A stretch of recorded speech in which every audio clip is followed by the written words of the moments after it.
many of you have watched any one of the Harry Potter movies? Everybody. Okay. So, in the very first lesson that Harry Potter and his new magicians learned was an incantation where they would take out their wand and they would say, "Ridiculous." We cannot allow our valuations to be deemed to be ridiculous. If we cannot substantiate why we think this is the value, then the readers of our valuation reports will say, "Ridiculous." And you won't hurt just yourself. You will hurt everybody here.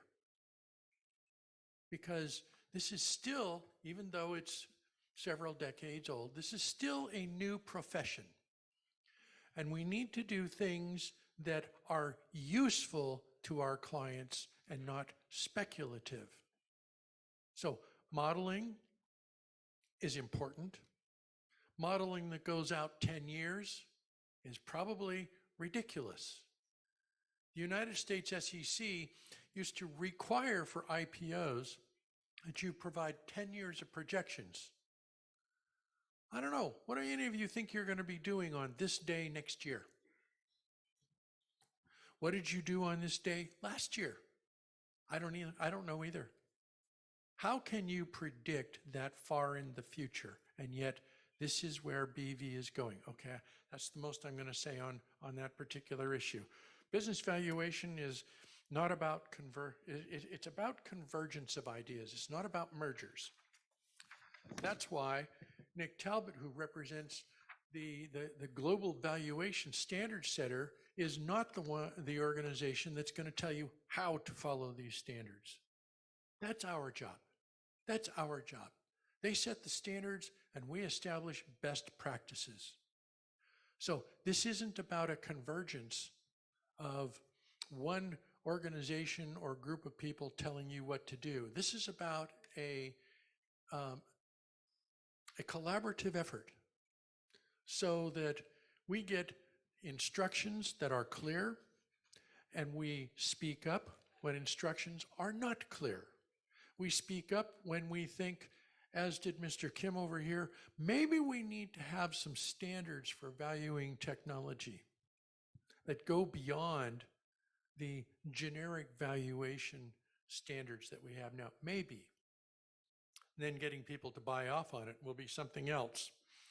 So I only got a couple minutes here. Individuals, what you can do is you can teach, read, get education, learn new ideas. You could read something every day. I don't have time for that.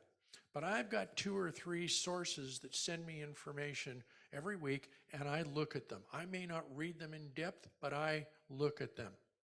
And every now and then, I've got an idea of how to make my valuations better. And if I can find that, and I can come to forums like this, and I can say, you know, I've got an idea that will make your valuation better. And that's what you need to look for. Individuals need to promote the profession. It's not a secret. You know, when I'm home in Seattle, Washington, people say, "What are you doing?" I say, "I'm an accountant," because it's just too complicated to tell them what I do. I come over here and people say, "Well, what do you do?" I say, "Well, I value businesses." And they go, "Really? What's that? How do I do that?" And every time I open my mouth, I am promoting the profession. I don't live here. I don't do valuations here. It's illegal for me to do them in India.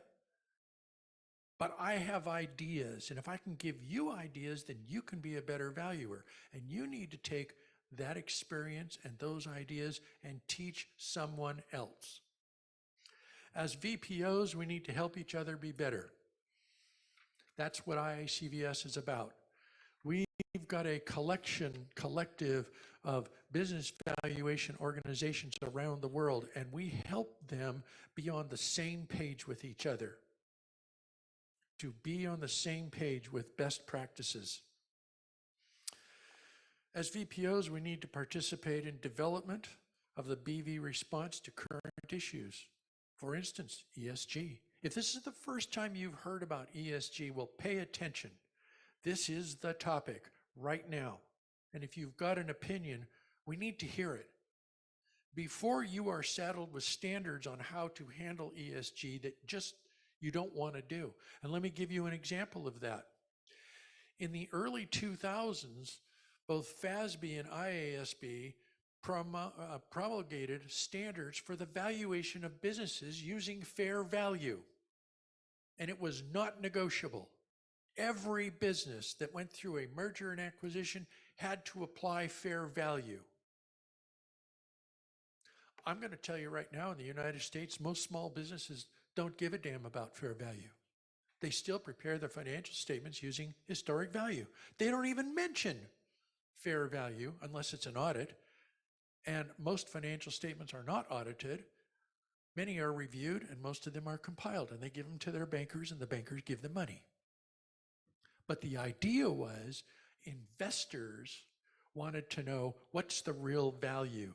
And I'm telling you today, our experience over the last couple of decades is small businesses don't care because it costs them money to find out. They don't care. Now, what we don't want is standards on ESG or some of these other issues that are topical today to come out where the end users don't care.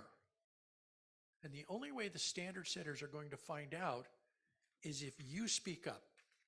You speak up. That's our obligation. And those are my comments. Yep.